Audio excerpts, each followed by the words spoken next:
ప్రస్తుతం సినిమా ఇండస్ట్రీలో దర్శకులు పురాణాలకు లింక్ చేస్తూ కథనాలను రాసుకుంటున్నారు. దాని ద్వారా భారీ సక్సెస్ లను సాధించి వందల కోట్ల కలెక్షన్స్ ని కొలగొడుతున్నారు. ఇక ఇలాంటి కథలతో వచ్చిన హనుమాన్, మిరాయి లాంటి సినిమాలు ప్రేక్షకులను మెప్పించారు. ఇప్పుడు రాజమౌళి చేస్తున్న వారణాసి సినిమాలో కూడా పురాణాలను కలుపుతూ కథని రెడీ చేసుకున్నారు.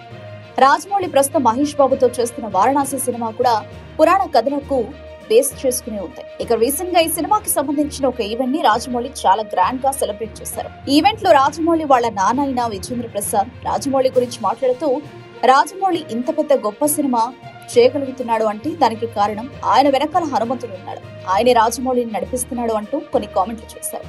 కానీ అక్కడ జరిగిన కొన్ని పరిస్థితుల కారణంగా రాజమౌళి స్టేజ్ మీదకి ఎక్కి కొంచెం ఎమోషనల్ అవుతూ, మా నాన్న నా వెనకాల హనుమంతుడు ఉన్నాడు అని గొప్పగా చెప్పారు. కానీ నేను హనుమంతుడిని నమ్మను అంటూ ఆయన చేసిన మాటలు ఇప్పుడు సోషల్ మీడియాలో విపరీతంగా వైరల్ అవుతున్నాయి. ఇక రాజమౌళి ఇప్పుడే కాదు, ఇంతకు ముందు కూడా ఆయన నాస్తికుడు అని చాలా సందర్భాల్లో ప్రూవ్ చేసుకునే ప్రయత్నం చేశారు.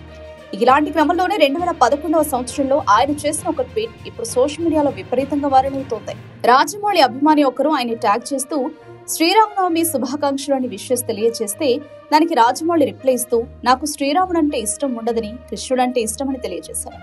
ఇక ప్రస్తుతం ఈ న్యూస్ సోషల్ మీడియాలో విపరీతంగా వైరల్ అవుతుండడంతో చాలా మంది రాజమౌళిని ఉద్దేశించి నెగిటివ్ గా కామెంట్స్ చేస్తున్నారు. రాముడు అంటే ఇష్టం లేనప్పుడు రాముడిని వాడుకుంటూ సినిమాలు చేయడం ఎందుకు అంటూ మరికొంతమంది కామెంట్స్ చేస్తున్నారు. నిజానికి భారతదేశంలో రాముడిని చాలా గొప్పగా దేవుడిగా కొలుస్తారు. కారణం ఏంటంటే ఆయన కేవలం తన తండ్రి మాట కోసం రాజ్యాన్ని వదిలి అడవికి వెళ్ళాడు. సీత ఒక్కరిని తప్ప ఇంకెవరిని పెళ్లి చేసుకోలేదు. కాబట్టి రాముడిలో ఉన్న మంచి లక్షణాలు సాటి మనిషిలో ఉంటారని ప్రతి ఒక్కరూ కోరుకుంటారు.